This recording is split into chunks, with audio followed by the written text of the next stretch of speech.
안녕하세요, 여러분. 성공합시다. 자, 우리가 인생을 살다 보면요, 때로 구별된 시간이 필요해요. 그 시간뿐만 아니라 그 시간이 주는 파워가 크기 때문이죠. 오늘은 이제 나시린이 그 나시린 서원을 마무리하는 장면과 또 제사장의 축복에 대한 내용인데요. 한번 살펴보도록 할게요. 13절. 헌신하기로 작정한 기간이 다 찼을 때 나시린이 지켜야 할 법은 이러하다. 그는 먼저 회막 어기로 가서 나 주에게 제물을 바쳐야 한다. 1년 된 흠 없는 새끼 수양 한 마리는 번제물로 바치고 1년 된 흠 없는 새끼 암양 한 마리는 속죄 제물로 바치고 흠 없는 수양 한 마리는 화목 제물로 바쳐야 한다. 이 밖에도 누룩을 넣지 않고 만든 빵, 곧 고운 밀가루에 기름을 섞어 만든 과자와 역시 누룩을 넣지 않고 겉에 기름을 발라 만든 속빈 과자들은 한 광주리에 담아 곡식 제물과 부어드리는 제물과 함께 바쳐야 한다.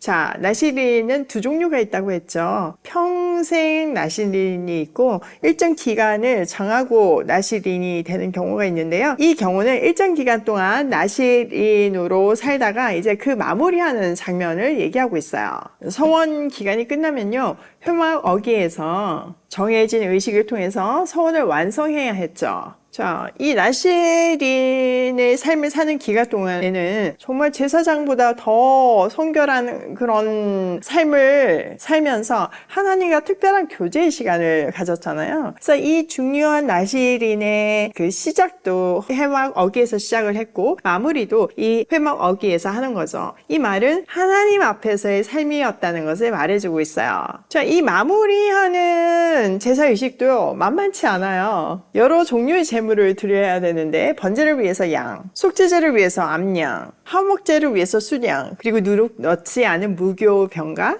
누룩을 넣지 않고 기름을 발라 만든 속빈 과자, 또 곡식 제물과 부어드린 제물이 필요했어요. 자, 16절. 제사장은 이것들을 주 앞에 가져다 놓고 속죄 제물과 번제물로 바친다. 또 수장에다가 누룩을 넣지 않은 빵 한 광주리를 곁들여 나 주에게 한몫 제물로 바친다. 제사장은 또한 그 나실 사람이 가지고 온 곡식 제물과 부어드리는 제물도 함께 바친다. 그렇게 한 다음 나실 사람은 그가 바친 자기 머리털을 회막 어기에서 밀고 바친 그 머리털은 화목 제물 밑에서 타고 있는 불 위에 얹어 태운다. 자, 제사장은요, 나시린이 가지고 온 제물로 속죄제와 번제제를 드린 다음에 그동안 머리가 자랐잖아요. 머리를 자르면 안 되니까. 그거에 잘라서 밀어서 그 머리카락을 제단에서 태우도록 줘요. 이것은 나시린의 서원 기간이 잘 마무리되었음을 의미하죠. 자, 19절. 나실 사람이 바친 그 머리털을 다 밀고 나면 제사장은 삶은 수량의 어깨 고기와 강주리에서 꺼낸 누룩을 넣지 않고 만든 과자 한 개와 누룩을 넣지 않고 만든 속빈 과자 한 개를 모두 그 나실 사람의 두 손에 얹었다가 그것들을 흔들어서 그것을 나 주에게 드리는 흔들어 바치는 제물이 되게 하여야 한다. 그것들은 흔들어 바친 가슴 고기와 높이 들어 올려 바친 넓적 다리 고기와 함께 제사장이 받을 거룩한 몫이다. 이런 절차가 다 끝나면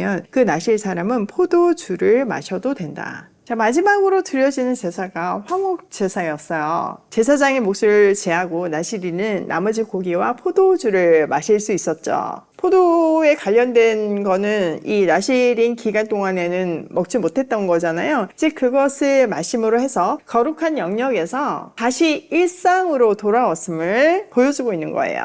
21절. 이것이 바로 나실 사람이 지켜야 할 법이다. 그러나 만일 한 나실 사람이 될 때에 나 주에게 제물을 바치기로 서약하였고 더 나아가 그가 바쳐야 하는 것 말고도 더 바치기로 서약하였으면 그는 나실 사람이 지켜야 할 이 법을 따라 그가 서약한 것을 그대로 실천하여야 한다. 자, 모든 절차가 끝난 후에 나시린이 이제 나실 그 기간을 시작하면서 하나님께 소원한 것이 있다면 이때 모두 드려야 한다는 거죠. 사실 나시린의 소원은요, 하나님께 특별한 삶을 살겠다는 서약이었어요. 그래서 이것을 완성하는 과정도 매우 절차가 까다롭고 엄격했죠. 이렇게 마무리를 다 정성 들여서 함으로 해서 이게 끝이 아니라 앞으로의 삶도 이렇게 살 것이라는 어떤 다짐을 하게 되는 그런 공적인 예배가 되었겠죠. 사실 이 제사는 그냥 혼자 조용히 드리는 게 아니라 공동체 안에서 드리는 거잖아요. 그러니까 이 서원은 개인적인 약속을 넘어서 공동체와 하나님 앞에서 공적으로 하는 고백이라는 것을 강조하고 있는 거예요. 그리고 머리를 깎는 행위는 헌신의 상징이고요. 그것을 태움으로 해서 온전한 헌신을 하나님께 다시 한번 다짐하는 거죠. 이 나시린으로서의 삶은 제사장보다 더 높은 정결을 요구했잖아요. 이것은 그 사람에게 굉장히 특별한 교육이고 깨달음이었을 거예요. 지금 한번 조정이 되었잖아요. 삶의 모든 영역에서 하나님의 뜻대로 튜닝이 되었잖아요. 그러니까 이 사람은 앞으로의 삶도 그럴 수밖에 없을 거예요. 물론 때로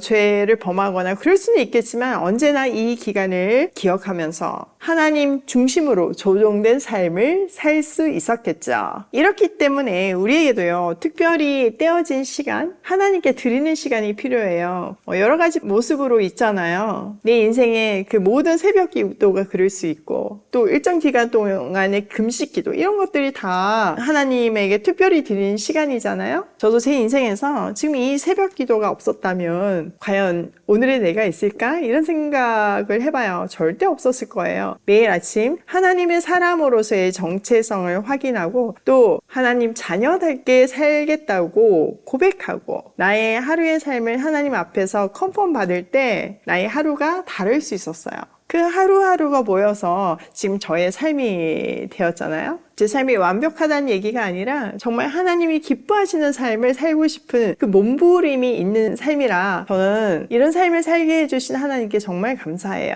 기도했기 때문에 또 하나님의 뜻대로 순종했기 때문에 세상이 줄 수 없는 평안함과 기쁨이 넘치는 삶이잖아요. 더 감사한 것은 이런 그 부모의 모습을 보고 자녀들도 신앙의 대를 이어가는 것이 정말 저한테는 더할 나위 없는 축복인 것 같아요. 요즘 저속노화, 건강수명 이런 단어들이 유행을 하는데요. 진짜 그래요. 육체적으로도 죽기까지 어쨌든 쇠해지잖아요. 그 속도를 늦추고 또 죽기 전에 이렇게 정말 침대에서 누워서 지내다가 가는 것이 아니라 그 시간 없이 그냥 뚝 이렇게 가는 것을 준비하는 것이 저속노화이고 건강수명이잖아요. 그러기 위해서 우리는 건강하게 먹고 잘 자고 또 운동도 해요. 육체적인 것뿐만 아니라 영적인 것도 똑같아요. 여러분 신체는 건강한데 정말 영적으로 정신적으로 점점점 더 성숙해지는 것이 아니라 진짜 아기같이 된다면 얼마나 괴롭겠어요. 매일 아침 묵상하고 기도하는 것이 사실 영적인 근육을 키우는 운동하고 같은 거죠. 절대 놓치시면 안 돼요. 자, 다음 22절 주님께서 모세에게 말씀하셨다. 너는 아론과 그 아들들에게 말하여라. 그들이 이스라엘 자손에게 복을 빌 때에는 다음과 같이 빌라고 하여라. 주님께서 당신들에게 복을 주시고 당신들을 지켜주시며 주님께서 당신들을 밝은 얼굴로 대하시고 당신들에게 은혜를 베푸시며 주님께서 당신들을 고이 보시어서 당신들에게 평화를 주시기를 빕니다. 그들이 나의 이름으로 이스라엘 자손에게 이렇게 축복하면 내가 친히 이스라엘 자손에게 복을 주겠다. 자, 세 단어가 눈에 띄죠. 지켜주시고 은혜를 베푸시고 평화를 주신대요. 이게 이 축복 메시지의 핵심이에요.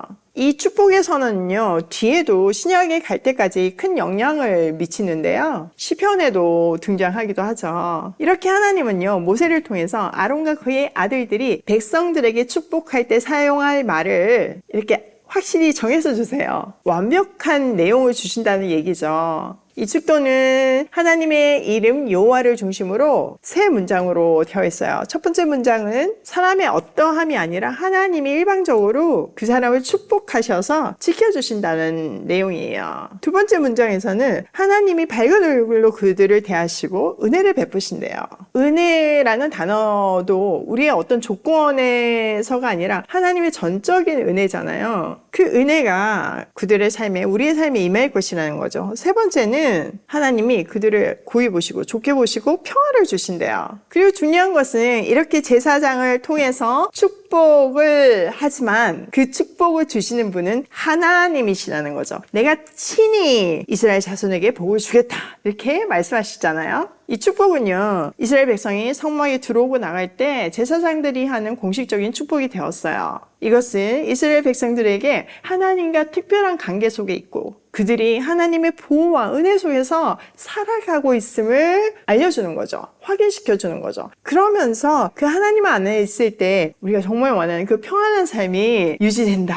그런 삶 살아라. 하나님 중심인 삶을 살아라. 나시린의 삶처럼 구별된 삶을 살아라. 이런 메시지를 주고 있어요. 자, 오늘 내용을 우리 삶에 한번 적용을 해보면 첫 번째, 삶 속에서 하나님께 헌신될 시간이 필요하다. 자, 지금 규례가 나시린이 시간을 정해서 어떤 기간 동안 하나님께 온전히 헌신될 시간을 드리잖아요. 그것으로 하나님과 친밀한 관계 속에서 살게 되잖아요. 그 기간은 나머지 삶에도 당연히 영향을 미쳤겠죠. 그런 것 같이 우리에게도 이 따로 떼어낸 그 헌신될 시간이 필요해요. 어떤 기간이 될 수도 있고 하루에 어떤 일정한 시간일 수도 있어요. 우리 지금 아침 시간이 그런 헌신된 시간이죠. 이게 딱 몸에 세팅이 될 때, 영적으로 딱 세팅이 될 때 그 나머지 시간까지 영향을 주니까 너무나 중요해요. 두 번째, 축복은 하나님으로부터 온다. 사실 우리나라의 그 문화 속에는 지성이면 감천, 복을 구하는 그 기복신앙이 기본에 깔려 있어요. 우리나라뿐만 아니라 하나님을 모르는 그 모든 민족들이 그렇죠.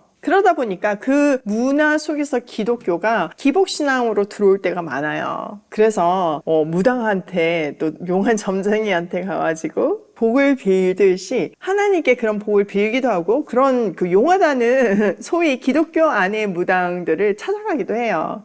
기독교 안에 무당 이런 표현뿐만 아니라 유명한 목사님한테 축복 기도 받았다고 자랑하기도 하죠. 근데 그거 잘못됐다는 거예요. 그 모든 축복은 그 사람이 아니고요. 그 사람은 통로일 뿐이고요. 어디서부터 온다? 하나님으로부터 온다. 하나님이 친히 축복해 주시는 거예요.